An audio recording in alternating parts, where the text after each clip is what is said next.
In today's datalog, we will be looking at the individual Dorian Sudler. Dorian Sudler was the Director of Special Resources and an auditor for the Weyland-Yutani Company. While Dorian Sudler would appear friendly enough, he has a much darker beast hiding under his corporate suits. Dorian was a high-functioning sociopath, constantly analyzing others around him to uncover weaknesses to manipulate and exploit them for the company, but above all for his own purposes. These qualities would lead to Dorian's rise through the corporate ranks, eating his corporate rivals alive, at least metaphorically at first. After gaining his position in the company, he would be tasked with the closure and auditing of the company's assets. This would eventually land him on the Weyland Scientific Research Station RB-232, nicknamed the Cold Forge, where he would really become the man he was destined to be.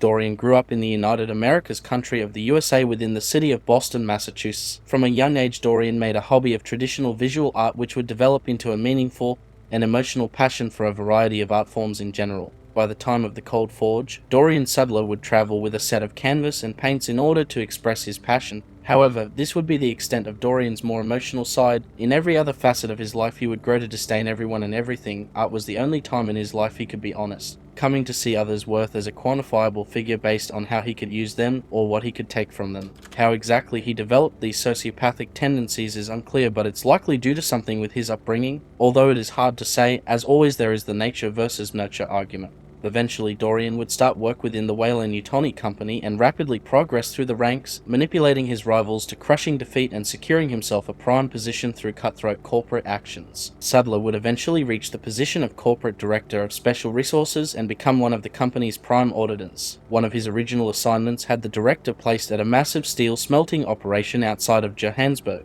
By the year 2179, on the 20th of July, Director Dorian Sudler was conducting his 19th voyage of auditing on none other than Earth's moon of Luna. Sudler is finalizing his work on the Weyland-Yutani Lunar Shipyard, proud that he has saved the company around $2 million after finding a legal loophole in an employee's life insurance policy following his suicide, after Sudler had informed him that he would be being fired. Before his departure, though, he is visited by the shipyard doctor, joining Sudler in his quarters. After he briefly leads her to believe there will be something romantic between them, she asks him for a cigarette after he was seen smoking, and she tells him he shouldn't be smoking here. As she is a medical practitioner, it is highly unprofessional for her to allow someone to smoke, let alone smoke herself in the facility. However, her simple statement of this against Sudler was enough for him to act for her terminations. She tries to come onto him before he shoots her down. She leaves, and only after this he finalizes his report on the shipyard and plans to use both incidents to have her fired 2 weeks after his departure from Luna to RB-232, exactly a year from the current date, that being the 20th of July 2180.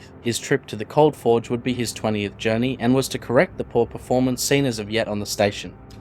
This assignment, like many others, would have Sudler be working under the order of the Senior Vice President of Weyland-Yutani, making him cleared at all levels of classification. After a year of travel, Dorian Sudler and his security team aboard the vessel known as the Athenian arrive at station RB-232, emerging from their hypersleep. Following docking with the station, greetings are made with the head of security and project lead heads. Whilst offered by Station Commander Daniel Cardoza to rest in his new quarters aboard the Cold Forge, Sudler insists on beginning the audit immediately, excited to begin cutting the dead flesh from the facility's walls. Dorian immediately narrows his attention on Dr. Blue Marsolis, seeing them and their project, Glitter Edifice, as a massive budgetary problem, yet unaware of its true nature and its true potential. Marsolis represents real competition for Dorian. He sees their competence, impressiveness, and their unique qualities, as well as how these factors and more stand to challenge his authority. Something about Blue Marsolis intrigues Sudler, giving him something actually challenging to overcome. After these meetings occur, the Sudler is quickly moved around facility, being introduced to the kill box area guarding the skiff module housing the station's 3 major projects. Sudler visits both Project Rose Eagle and Silver Smile with little more than basic interest and reprimand for them. Basically, becoming bored, it isn't until Dorian Sudler arrives at the area of the skiff known as the kennels that his interest is piqued. First observing with great interest the facehugger specimen, then moving on to the Xenomorph XX121 itself, a creature that Dr. Marsolis and the others have nicknamed the Snatcher. The Xenomorph seems to react to his presence there and attempts to attack him through the transparent holding cell, marking the first time a Snatcher had attempted an attack on a facility member again, as this one had tried at an earlier time and been reprimanded via being exposed to the solar radiation of Kaufman. Shortly after this interaction, Sudler became immediately infatuated with the Snatchers, and for an unknown reason the creatures somewhat take interest in him. He chooses to take quarters close by the kennels in order to make visits easier. Dorian soon after visits Blue Marsolis in their room and reveals that Elise Cotto is discovered by the company to be embezzling funds and is subsequently fired and arrested. Dorian secretly suspects Marsolis to be involved to a degree, as he knows the two are working closely together. While he goes to get a night's rest, there is an incident with the Silver Smile project leading to a containment breach that begins to lay waste to RB-232's systems. One of the major damages is the project files lost from Rose Eagle and Glitter Edifice, and Wexler informs Marsolis that their research was destroyed in the chaos. Marsolis informs her though that they had maintained a private server in the kennels, something that goes against company regulations, but means that they wouldn't have to start from scratch. Beginning to affect the Cold Forge's heat shield, Silver Smile continues its rampage as Dorian forces Marsolis using a specialized EVS suit piloting the Marcus to fix it, only barely being able to do so. After the mess finally settles, Dorian and Ms. Wexler engage in extracurricular activities before talking about the feasibility of the station projects going forward. Dorian plans to wipe the slate clean, replacing all the staff and projects, seeing how they have been reduced to near nothing anyway. It's at this point Wexler begrudgingly tells Sudler about Dr. Marsolis' private server, blackmailing Joseph Jonos of the Silver Smile project into helping him find its location. It isn't until the following night that Blue Marsolis is awakened and brought before the other project leads whilst in the body of the Marcus synthetic in the kennels that they realize Dorian has discovered the private server. This was done with the help of her lab partner Camberley, who was injured conducting a dangerous experiment under the command of Marsolis. Dorian deactivates Marcus and informed Marsolis of their new unemployment. Whilst the server is being cracked, Dorian requests any information regarding the Snatchers and their materials provided to him for analysis, beginning this process by reviewing footage of facehugger attacks on the test chimps, becoming agitated with how little data they've cared to procure about the creature. He watches the chestburster birthing process before Dick Mackey offers to show him the Snatcher feeding, which Dorian very much is interested in witnessing it. Unfortunately for everyone involved, Silver Smile is able to get loose again after being contained, and on top of that the kennel cells holding the Snatchers were open. Dorian is awakened by the sound of containment breach alarms. He and the lab techs attempt to flee the kennels whilst being pursued by a lone Snatcher. Dorian shoves the tech into the creature to buy himself some time and turns the corner to find a xenomorph bloodbath, and views Joseph being eaten and then decapitated by the creatures. He retreats to the armory and just barely escapes a Snatcher, as it is drawn away by voices and gunfire somewhere else in the kennels. Lucy built more than over the loudspeaker that the kennels have been put under quarantine. No one gets in, no one gets out. Dorian eventually meets up with Wexler as they fight for survival and eventual escape. Chaos ensures in the kennels, with staff being massacred left and right as those in the main part of the Cold Forge plan to disengage the kennels module and allow the escaped Snatchers, as well as the rest of the staff, to drift into Burning Star below. As Dorian and Wexler continue to fend off and evade the creatures, the ship he arrived at the station, and their only hope of escape, is besieged by the aliens, resulting in a malfunction that rips the ship from its airlock. This severely damages the station, leading to the venting of the remaining atmospheric systems. Dorian witnesses the ship being torn from the station, taking with it many of the escaped pods, as they struggle to fight the pull of the vacuum, and spots survivors closer to the breach and decides to give assistance. Dorian begrudgingly decides to help, knowing that Anne has the crew codes needed for an escape pod. They are barely able to avoid numerous attacks from Snatchers, using a fire hose, and rescues a number of people by having them grab onto said hose. Just before the bulkhead door can sever the hose and launch them into space, Marcus arrives and heaves the hose, pulling almost all the survivors through to the pressurized side of the bulkhead. They all take refuge in a nearby airlock and decide to get some rest while they can. Dorian surmises that there must be a corporate traitor aboard, as the kennels can only be opened manually and that Silver Smile's containment has been broken too many times. Dorian discusses the possibility that Blue is a corporate traitor, blaming them for moving Silver Smile across the air gap to the skiff and opening the manual-only kennel doors with the other survivors. Whilst not believing it himself, his real goal is to stop any potential rescue mission for them by turning the crew against them. Dorian reveals to the crew that Blue was conspiring with Vice President Elise Cotter, who has since been arrested under similar circumstances.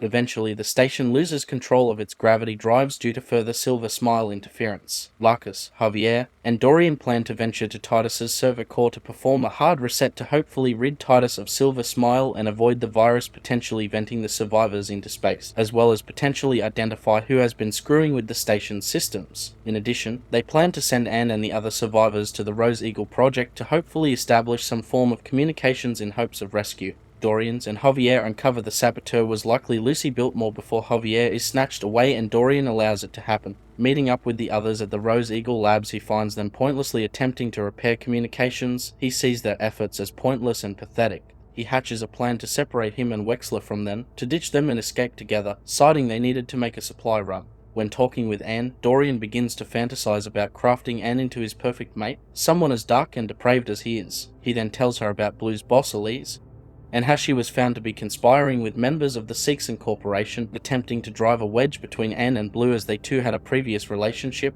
Wexler still caring somewhat for Blue Marsalis. As they undertake their quote-unquote supply run, Dorian and Wexler are able to make it to the break room and discover it completely raided by a box of packets of coffee creamer. Dorian then reveals his plan to his companion, in which he and Anne should choose to abandon the other survivors and take the remaining escape pod, as remaining on the station is likely a death sentence, seeing the other survivors simply as collateral damage. Anne disagrees, telling him to get a grip of himself, leading to Dorian savagely attacking her with an aluminium chair. He breaks her jaw and some of her teeth, breaks her fingers, batters her legs, shoulders and back, stopping just short of killing her, briefly telling her of his true self, before placing the same chair in the center of the room. Dorian places her on it, and just before he can leave, she is able to take one last stab at him, using her boot knife to try to slit his throat. She misses and is only barely able to graze his cheek. He then leaves her to her fate, as a snatcher arrives to either bring her end or take her for implantation. Blue, having survived all this time with the assistance of the body of the Marcus synthetic, eventually reaches the other survivors and attempts to go after Dorian and Anne. However, when venturing to the server farm of the facility and viewing the security footage from the cafeteria, Anne's fate becomes apparent. Before Marsalis can act, Sudler arrives behind them and quickly activates Marcus's system override, returning him to a motionless, voiceless state, allowing Blue to still hear what he is saying but not being able to move against him. He describes to Blue how he had a thing for Anne and regrets killing her, an act he only took in self-preservation, not allowing her to tell the other survivors his plan, going on to taunt Blue about it. Dorian then moves to the terminal, locking down all doors throughout the facility, then proceeds to beat Marcus's head with a fire extinguisher in order to stop Blue from using his body in the future, effectively near disabling the android. All of Dorian's pieces are set, and so he decides to make one final attempt to kill Blue. He activates the station's internal navigation system, giving him a path through the corridors and maintenance tunnels, right from the kennels all the way to the crew quarters. Dorian pulls up the station's schematics and scans for hostile life forms on the path and finds that they have come to investigate the change in environment. Dorian develops a solution that will both solve his problem and detain them. He gains control of the station's overall systems, opening and closing doors to attract and distract the creatures, about to focus his sights on the Rose Eagle Alpha lab, where the remaining survivors are working frantically to achieve rescue. Dorian sadistically plays with the inhabitants of the station, closing doors in their path leading to the creatures, trapping them, and opening others, allowing them to be snatched away. Nick and Lucy make a desperate but successful escape, thanks only to Dorian opening the door for them, unbeknownst to them. He allows all but Nick and Lucy to perish, with Staff Dawn and Hogan being his last survivors to deal with. He uses the station's systems to separate the two, allowing snatchers to corner and eventually capture Dawn. Hogan, however, makes it to Juno's server cage, and Dorian allows him entry to prevent him drawing the creatures to their location as he pounded on the door for salvation. After he enters, Dorian's psychosis becomes clear as he tells Hogan of what he's done, proceeding to violently attack the man, first clawing and striking him, only to begin biting savagely at various parts of his body. Dorian ends the man as he sinks his teeth into his Adam's apple, crushing his throat and choking on his own blood. This event is a definite turning point in Dorian's psychosis or delusions, him now desiring to become a snatcher himself, seeing for himself their ultimate beauty. He mentions tearing away the skin on his wounds in hopes of revealing chitin below, and he progressively begins to try and act more and more like a snatcher.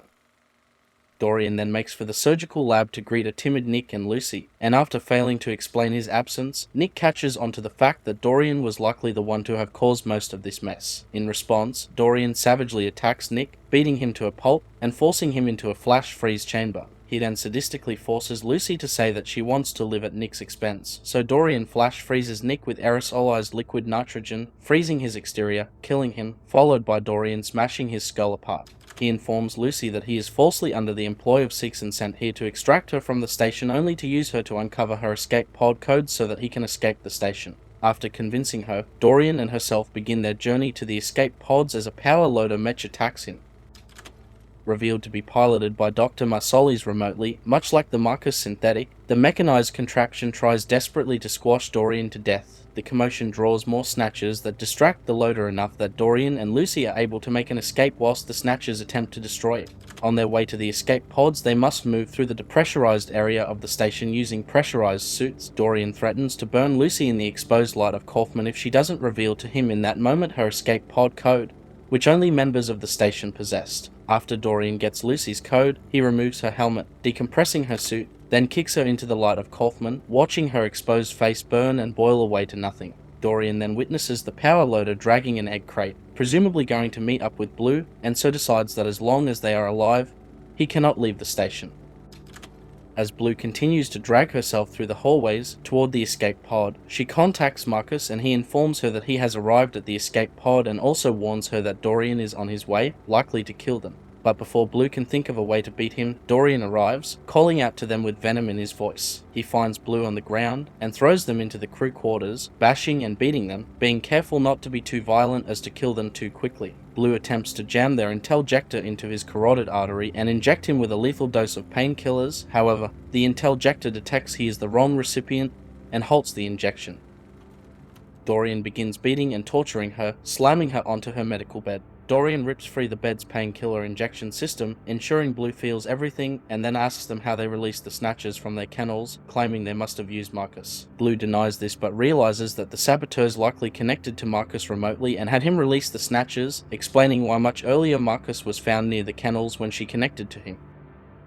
As Dorian goes to finish Blue, the damaged power loader finally arrives and attempts to force its way into the room to kill Dorian, now piloted by an external force, likely the saboteurs in a ship outside the station. Dorian is able to escape its grasp and moves to finish off Blue, however just before he can land a killing blow, he is bitten by a snatcher on his shoulder and dragged away to the hive, screaming their name. Dorian awakens within the hive, glued to its resinous walls. To free himself, he removes his pressure suit and finds an empty egg, an egg crate before him, realizing that he has been impregnated. He achieves some level of peace, becoming almost proud that his body will shepherd a new creature into the universe. He attempts to leave the hive, but is stopped by two snatchers. However, Dorian simply puts out a hand and pushes the creatures away, to their extreme annoyance, knowing the beasts won't consciously mortally wound a host carrying one of their young. Dorian travels through the station, eventually making it back to his room. There he begins to paint on one of his canvases, depicting his time on the Cold Forge and those individuals which he had killed or helped find their end along the way. As he draws close to finish, his chestburster erupts, spraying the canvas with varied amounts of his blood, completing his final work. The larval snatcher takes a glance at its host, Dorian staring back at it. As the creature then burrows back into him to feast on his body, Dorian fades away, at peace with what he's brought into the world and the art he has created.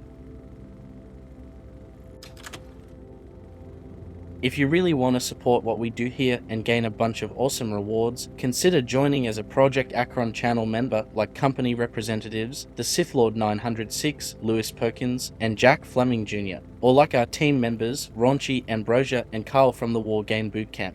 Until next transmission, this is Project ACHERON bringing the knowledge and the power directly to you.